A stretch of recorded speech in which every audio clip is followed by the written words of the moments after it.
철학자 쇼펜하우어라고 하는 분이 있는데, 이분이 인간관계의 거리감을 고슴도치, 유명한 고슴도치 비유를 통해서 이 얘기를 했습니다.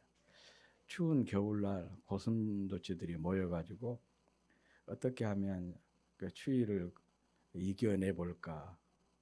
그래서 서로 이렇게 다가갔습니다. 다가가서 서로의 체온을 통해서 추위를 이겨내 보려고 다가갔는데, 다가가다가 그만 서스라치게 놀라서 닭기에 다 흩어졌습니다. 왜 그러냐면 고슴도치는 온몸이 그 가시로 되어 있잖아요. 그 가시에 찔려가지고 깜짝 놀라서 떨어졌어요. 이렇게 또 흩어져 있으니까, 각자 흩어져 있으니까 너무 추운 거예요. 너무 추우니까 다시 또 이렇게 가까이 다가가면 가시에 찔려가지고 또 흩어지고. 그러니까 떨어지면 춥고 다가가면 가시에 찔리고, 이런 경우를 한자어로 진퇴양난이라 그러잖아요. 영어로 딜레마라. 여기에서 고슴도치 딜레마라고 하는 말이 나오게 됩니다. 그런데 이 영리한 고슴도치들은 이 몇 번의 시행착오를 거쳐서 서로에게 찌르지 않으면서도 서로의 온기를 느낄 수 있는 적정한 거리를 찾아내 가지고 그렇게 해서 추운 겨울을 나게 되었다고 합니다. 사람도 누구나 서로의 온기를 나누고 싶은 마음을 가지고 있습니다. 그러면서 또 동시에 상대방을 찌르는 가시를 품고 있어요. 이것을 신학적으로 죄성이라 그러잖아요. 누군가에게 온기를 주고 싶지만 또 내 안에 찌르는 가시가 있어서 다가갈 수도, 또 그렇다고 해서 또 멀어지기도 떨어지기도 참 힘들고 그렇습니다. 그래서 너무 밀착이 되면 기대와 간섭 때문에 상처를 받을 수도 있고, 그렇다고 해서 또 너무 멀어지게 되면 소외감과 또 외로움을 느끼게 됩니다. 이게 우리 인간관계의 딜레마 같은 것 같아요. 우리가 주변에서 그런 사람들 보잖아요. 어떤 사람은 너무 차가워가지고 가까이 다가갈 수가 없는 그런 사람이 있는가 하면 참 따뜻해요. 따뜻한데 가끔 상처를 잘 줘요. 또 그런 것도 있지 않습니까? 그래서 이게 참 인간관계가 참 힘든 것 같습니다. 그러니 나의 가시를 통해서 이웃을 찌르지 않고, 그러면서 나의 온기를 전할 수 있는 그런 적정한 거리, 이런 거룩한 거리를 갖는 것이 지혜입니다. 성도는 이런 지혜로운 사람들이 되어야 됩니다. 오늘 본문은 이런 상황을 염두에 두고 우리에게 주신 말씀입니다. 너는 이웃의 집에 자주 다니지 말라. 그가 너를 싫어하며 미워할까 두려우니라. 이렇게 말씀을 하고 있습니다. 물론 이 본문이 말하는 자주 다니지 말라, 이 말은 차가운 외면이나 절교가 아닙니다. 서로를 가시로 찌르지 않기 위한, 소위 말하면 깊은 배려의 거리라고 할 수가 있습니다. 즉 관계의 거리를 유지를 해야 된다, 그런 얘기입니다. 이 관계의 거리라고 하는 것은 다른 사람과 나 사이에 보이지 않는 심리적 또 물리적인 경계이자 건강한 관계를 유지하기 위한 꼭 필요한 하나의 적정선이라, 그렇게 얘기할 수가 있습니다. 물론 이 거리는 다 규정이 되어 있는 게 아니고 그 관계의 친밀도라든지 또 상황에 따라서 유연하게 바꿀 수가 있습니다. 인간 관계와 공간의 거리에 대해서 학문적으로 그 체계적으로 그 연구를 한 사람이 있습니다. 인류학자 에드워드 홀이라고 하는 분이 바로 이 인간관계와 공간의 거리에 대해서 학문적으로 체계적인 연구를 했던 사람인데, 그의 책 숨겨진 차원이라고 하는 책에 보면 네 종류의 그 거리를 이 얘기를 하고 있습니다. 그것을 간략하게 소개를 하자면, 첫 번째가 친밀한 거리입니다. 0에서 한 45cm, 팔 정도 하나 뻗을 수 있는 그 거리. 이 거리 안에서 활동하는 사람들을, 그 관계를 맺고 사는 사람들을 친밀한 거리라 그래요.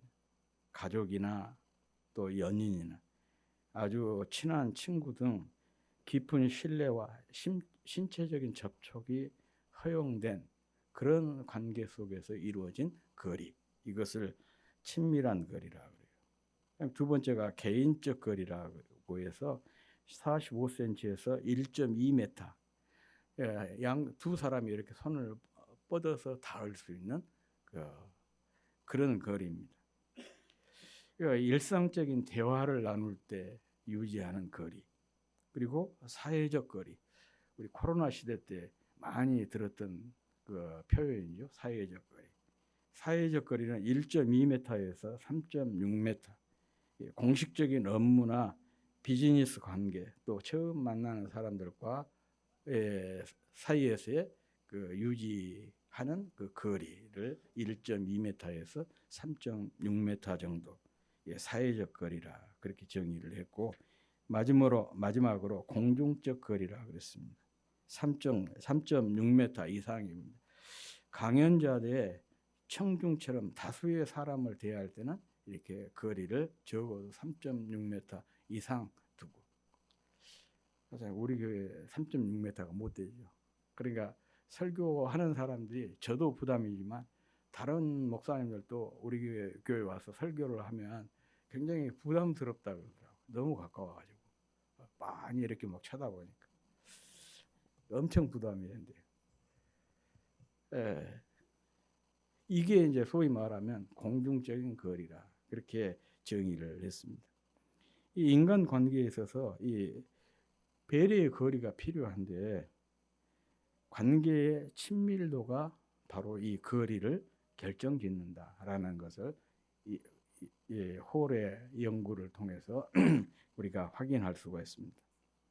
아무튼 상대를 사랑하고 아낀다고 해서 너무 바짝 다가가 사생활과 공간을 또 침범하면은 서로 갈등이 생길 확률이 커집니다. 그러므로 적당한 이 존중의 거리를 유지하는 것이 인간관계에서 참 중요한 것이죠. 이 존중의 거리라고 하는 것은 서로를 멀어지도록 만드는 벽이 아니라 오히려 관계를 오래도록 따뜻하게 지속하게 해주는 안전장치와 같은 것입니다. 현대 사회는 소통과 연결을 굉장히 중요하게 여기지 않습니까? 그래서 현대 사회에서 성공하는 비결을 얼마나 좋은 네트워크를 많이, 그러니까 풍성하게 그 네트워크가 형성이 되어 있느냐, 그게 그 성공을 결정짓는 중요한 잣대라고 그러잖아요. 특별히 SNS 사회 관계망 서비스를 통해서 우리는 24시간 하루 종일 24시간 다른 사람들과 거리와 상관없이 사람들과 소통이 가능한 그런 시대가 됐습니다. 마음만 먹으면 누구라도 사생활을 충분히 들여다볼 수 있는 그런 시대가 바로 현대입니다. 그러나 신기하게도 이렇게 연결은 그 어느 때보다도 활발하게 긴밀하게 잘 되어 있는데, 이 관계의 피로감과 갈등은 더욱 증폭이 되고 있다는 거예요. 이게 이제 소위 말하면 현대 사회의 큰 딜레마인 것이죠. 어느 때보다도 소통이 풍성하게 긴밀하게 잘 이루어지고 있는데도 그 피로감이랄지 갈등이 더 그 증폭이 되고 있다. 본문은 이런 시대를 살아가는 우리에게 아주 그 충격적이고도 지혜로운 그런 권면의 말씀인 거예요. 너는 이웃집에 자주 다니지 말라. 그가 너를 싫어하며 마음 미워할까 두려우니라. 이 말씀을 다 읽으면 이런 속담이 생각이 나요. 손님과 생선은 사흘이 지나면 냄새가 난다. 또 너무 지나친 친밀함은 오히려 그 경멸을 낳을 수가 있다. 손주는 볼 때는 예쁘지만 볼 때만 예쁘고 갈 때는가 더 이쁘다. 그런 말도 있잖아요. 아무리 손주가 예뻐도 함께 오래 있으면 힘들어져요. 그러니까 갈 때가 더 이쁘다는 거예요. 저도 그런 것 같아요. 우리 윤슬이가 보고는 싶지만 멀리 떨어져 있으니까 더 그런 마음이 생긴 것 같아요. 가끔씩 이놈들이 조금 자주 좀 그 영상도 찍어서 올리고 매일 같이 또 빨리빨리 좀 올려줬으면 좋겠는데 잘 안 올려줘요. 그래서 별로 생각을 다 합니다. 하루 이틀 정도 안 올리면 이놈들이 싸워가지고 부부싸움을 해가지고 사진을 안 찍어버렸는가 그런 생각도 들어요. 또 가끔씩 이렇게 영상 통화를 이제 시켜주긴 하는데 참 그래요. 이렇게 가끔씩 보니까 더 애틋한 마음이 생긴 것이 아닌가 그런 생각이 들어요. 이걸 해보고 있습니다. 아무튼 그 참 그런 점에서 관계라고 하는 게 참 묘한 것이죠. 하나님은 우리에게 그렇게 말씀하시지 않습니까? 이웃을 사랑하라. 그렇게 말씀을 하시면서 또 동시에 왜 이런 말씀을 하고 계시는 걸까? 궁금하죠. 여기서 자주 다니다라고 하는 말은 단순히 어떤 그 횟수나 또 빈도를 얘기한 것은 아닙니다. 상대방의 사생활과 경계선을 존중하지 않고 무분별하게 침범하는 태도를 얘기하고 있는 것입니다. 그래서 제가 서두에서 바로 이것을 관계 배려의 거리라고 표현을 했던 이유도 바로 여기에 있습니다. 배려의 거리를 가져야 된다는 거예요. 아무리 친밀하고 좋은 관계라도 경계선이 꼭 필요하거든요. 그리고 그 선을 잘 지켜주는 것이 소위 말하면 예의인 것입니다. 친할수록 이 선이 분명해야 됩니다. 사랑이라고 하는 것은요, 자기 만족을 채우는 것이 아니고 상대방이 숨 쉴 수 있는 여백을 만들어 주는 것입니다. 상대방이 부담스러워 하는데도 눈치도 없이 시도 때도 없이 찾아가지고 계속해서 문을 두드리는 것은 그건 사랑이 아니라 이기적인 집착인 것입니다. 상대방의 시간이나 공간이나 마음의 여유를 배려하지 않고 않는 친밀함이라고 하는 것은 사랑이 아니라 오히려 폭력이 될 수가 있는 것입니다. 그래서 오늘 본문 바로 앞에 보면 이런 말씀이 있어요. 너는 꿀을 보거든 조카리만큼 먹어라. 과식함으로 토할까 두려우니라. 꿀이라고 하는 것이 얼마나 중요한 것입니까? 얼마나 소중한 것입니까? 또 우리 몸에 참 유익한 것이 꿀이잖아요. 그런데 아무리 이것이 유익하고 좋은 것이라도 지나치게 먹으면 토할 수가 있다는 것입니다. 우리가 살아가면서 이웃이라랄지 친구라랄지 얼마나 소중한 존재들이에요. 그런데 이 경계가 무너져서 서로에게 지나치게 되면 그게 뭐가 된다는 거예요? 해가 될 수가 있다는 것입니다. 인간관계에서 꼭 같다 그런 얘기입니다. 그러므로 좋은 관계를 오래 유지하는 비결은 더 많이 만나는 것이 아니라 더 조심스럽고 다정하게 적절한 절제와 그리움의 거리를 갖는 거예요. 다시 말하면 적정한 거룩한 거리를 유지하는 것이 참 중요하다. 그것이 바로 건강한 관계를 유지하는 비결입니다. 다들 뭐 화초를 키우고 계시겠지만은 좀 숫자에는 조금 차이가 있을지 몰라도 화초를 키우는 데 있어서 가장 중요한 것이 물주기잖아요. 예, 대부분 그 화분, 밖에 있는 화분 말고 안에 있는 화분의 경우는요, 화초들이 물이 없어서 말라 죽는 것보다는 물을 너무 많이 줘가지고 뿌리가 썩어서 죽는 경우가 허다합니다. 그래서 이런 말이 있어요. 그 화분을 죽이는 것은, 화초를 죽이는 것은 부지런한 사람들이 죽인다. 이게 부지런해가지고 계속 시도 때도 없이 막 물을 줘요. 그러니까 뿌리가 썩어가지고 녹아서 그냥 죽어버린 것이죠. 물론 그 화초에게 물은 굉장히 중요합니다. 그러지만은 뿌리가 숨을 쉴 수 있는 공기와 땅이 마르는 시간이 필요한 것입니다. 그런데 매일 시도 때도 없이 물을 주면은 흙 속에 산소가 사라져 버려요. 그러니까 뿌리가 숨을 쉴 수가 없고, 그렇게 해서 싱싱한 나무도 뿌리가 썩어서 죽게 되는 것이거든요. 제가 처음 나무를 키우면서 많이 죽였어요. 이제 운동 삼아서 이렇게 전에는 그 나무를 키웠거든요. 그리고 3층이 조립식이고 냄새가 엄청 많이 나요. 지금은 이렇게 이런 시간에는 환기가 되니까 잘 모르는데 아침으로 새벽에 딱 들어가면은 그 냄새가 아주 지독합니다. 그래서 그 안에 어쨌든 공기 정화를 조금 시켜야 되겠다 싶어가지고 이제 나무를 심기 시작을 했는데 많이 죽였어요. 그러니까 화원에서 무슨 나무를 그렇게 많이 사가냐, 얼마나 화분을 많이 가지고 있냐, 막 그렇게 물어봤어요. 밤낮 사가니까. 근데 밤낮 죽인 것이 항상.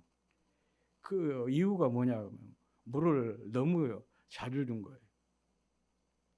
무조건 물을 주면은 자랄 줄 알고 막 열심히 물을 줬더니 다 죽었습니다.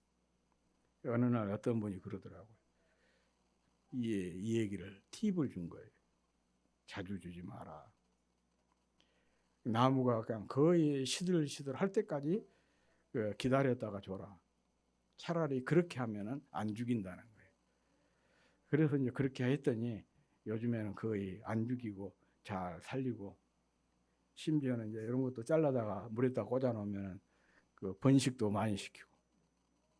밖에 지금 무화과 나무가 엄청 많이 생겼잖아요. 봄에 제가 전부 다 삽목을 해서 꽂아놨던 것들인데 살아가지고 하나도 안 죽고 살아가지고 너무 많이 생겼어요. 여러분 가지고 가시고 싶은 분들은 화분 하나씩 들고 가도 됩니다. 하나에 10,000원씩.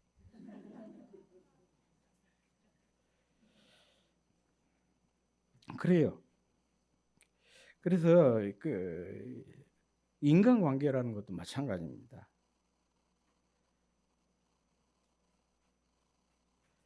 상대방에게 마르고 쉴 수 있는 시간적, 정서적 여백을 주지 않으면 관계가 망가질 수가 있는 것입니다.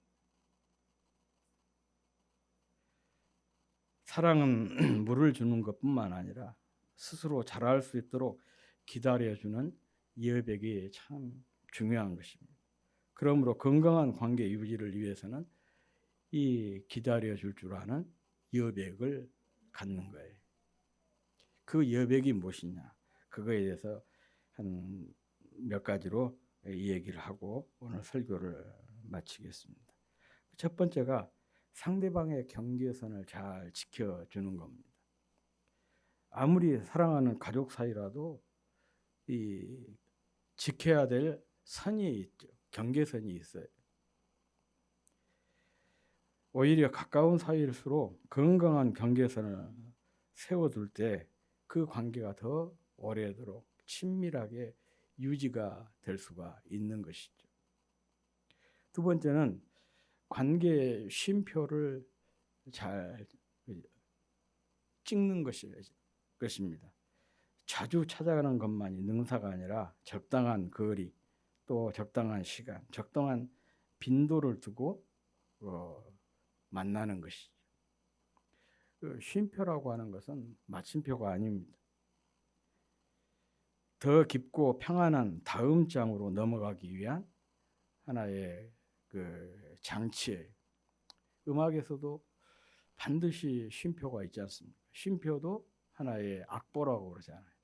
그러니까 어떤 음악에도 쉼표가 없는 음악은 없어요. 아마 쉼표가 없는 음악이 있다면 이 사람은 노래하는 사람을 다 죽일 겁니다. 쉬지 않고 계속해서 어떻게 부를 수가 있어요? 숨 넘어가는 것이죠. 그리고 세 번째는 지나친 기대를 내려놓고 온전한 타인으로 상대방을 존중하고 받아주는 것입니다. 가까운 사이라고 해서 지나치게 기대감을 갖는 것은 그 큰 금물이 상대방에게 큰 부담감을 줄 수가 있어요. 아이들이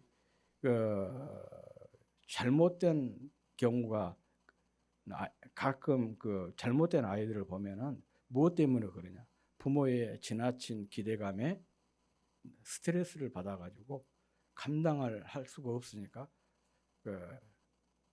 부모로부터 도망치는 그런 아이들이 왕왕 있지 않습니까? 서로 이렇게 관계를 하면서 관계 속에서도 마찬가지예요. 교회 와서 상처받은 사람들 대부분 보면은 교회에 대한 기대가 너무 높아요. 그런데 이렇게 같이 신앙생활 해보니까 별것 아니거든요. 문제가 많거든요. 거기에서 크게 상처를 받은 거예요. 뭐 성도 그러니까 이 사람들은 뭔가 밥도 안 먹고 사는 것 같고 그냥 보이지는 않지만은 그 천사의 날개가 있는 그런 사람들 천사들 정도로 생각을 했는데 회사 동료와 뭐 크게 다르지 않아요. 거기에서 상처를 받은 거예요. 뭐 이게 교회냐? 이게 뭐 믿는 사람이냐? 그렇게 해서 상처를 받은 사람들이 있어요. 뭐 오래전이지만은 제가 성서신학원을 다닌 적이 있거든요. 그때 여수에 있는 한 친구가 함께 다니게 됐어요. 그 친구가 한 달인가 두 달 정도 다니다가 저한테 고민을 털어놔요. 나는 여기에 앞으로 목회를 꿈을 꾸고 온 사람들이었기 때문에 다 천사들일 줄 알았대요. 그러니까 보니까 막 욕도 하고 말도 거칠고 또 시험을 볼 때 막 컨닝도 하고 이런 거에 이제 너무 상처를 받아본 거예요. 이게 어떻게 이럴 수가 있냐고. 그 심정은 이해가 되지만 제가 이제 친구니까 잘 설명을 해줬어요. 그런데 절대 받아들이지 못한 거예요. 있을 수 없는 일이라. 그래가지고는 중도에 그냥 그만뒀어요. 지나친 기대감을 갖다 보니까 스스로 상처를 받는 것이죠.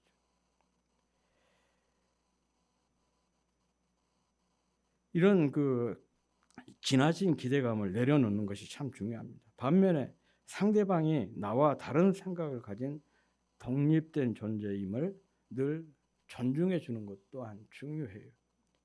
우리가 자녀도 그렇습니다. 나의 분신이라고 생각하면 안 돼요. 나와 다른 독립된 존재인 것이죠. 그래서 아이의 인격을 존중해 줄 때 이 아이가 건강하게 자라게 되는 것이거든요. 가끔 그런 사람들 있잖아요. 너무 소유욕이 강력해가지고 그러니까 전부 다 자기가 그냥 자기 품으로 들어와야만 직성이 풀린 사람들이 있어요. 이런 사람과 관계를 가면은요 다 상처를 받습니다. 그래서 이렇게 지나친 기대를 내려놓고 온전한 타인으로 상대방을 존중해 줄 때 이게 건강한 관계, 아름다운 관계가 유지가 된다는 것입니다. 그리고 네 번째는 거절의 자유를 허용하는 것이에요. 거절을 관계의 단절이 아니라 서로의 거리를 조율하는 과정으로 여기는 것입니다. 성숙한 관계는 서로의 삶을 침범하지 않고 각자의 자리에서 빛날 수 있도록 지지해 주는 것이 바로 건강한 관계인 것이죠. 마지막으로 모든 관계의 주인이신 하나님 안에서 우리가 만족을 누리는 거죠. 저는 가장 중요한 것이 바로 이 다섯 번째라고 생각합니다. 사람이 뭔가에 만족을 한 사람은요, 좀 다른 그 곳에서의 불편함이 있고 부족함이 있어도 그것들을 넘어갈 수가 있습니다. 너그럽게 용납이 가능해요. 그런데 만족이 없는 사람은요, 뭐가 생기냐? 다른 것에서 그 만족을, 그 대리 만족을 찾기 위해서 어떤 것에 자꾸 집착을 하게 된 것이에요. 정말 내 삶에 만족이 있는 사람들은 그냥 자기 삶에 만족하니까 다른 것들에 대해서 그렇게 신경 쓰지 않게 되는데, 거기에 대한 만족이 없는 사람은 자꾸 다른 외적인 것들을 집착을 해요. 이제 우리가 이렇게 만족하지 못한 상태를 컴플렉스라 그렇게 얘기하잖아요. 뭔가에 컴플렉스가 있으면 다른 것에 집착하게 되어 있습니다. 예, 그런 점에서 우리가 정말 하나님과의 관계 속에서 만족하게 되면 이 하나님을 통해서 공허함이 다 채워져 버리니까 다른 어떤 관계에서 그 공허함을 채우기 위한 집착이랄지 그런 것들로부터 자유롭게 되는 것이. 그리고 또 이렇게 하나님 안에서 만족한 삶을 살고 있으니까 이런 것 사람이랄지 또 이런 관계들을 통해서 집착이 아닌 진심 어린 사랑으로 건강한 관계를 유지해 나갈 수가 있는 것입니다.